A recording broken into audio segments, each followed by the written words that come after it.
Hi guys, तर unhealthy नाही तर हेल्दी मोमोज बनवूया. चला बघूया कसे. कोबी, गाजर, कांदा, कोथिंबीर आणि आपल्या मिरची, लसूण आणि अद्रक.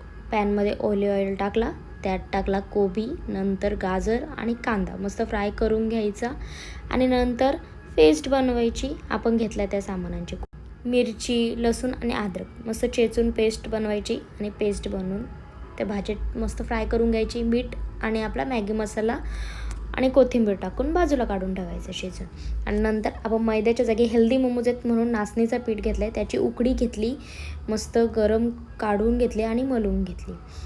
आणि मग नंतर तुम्हाला आवडतात ज्या शेपनी स्टफिंग भरून मोमोजला शेप द्या. मला हेच येतात म्हणून मी हेच टाकले आणि त्यांना स्टीम करून घ्या. आणि स्टीम झाल्यावर आपण चटणी बनवायला घेऊया.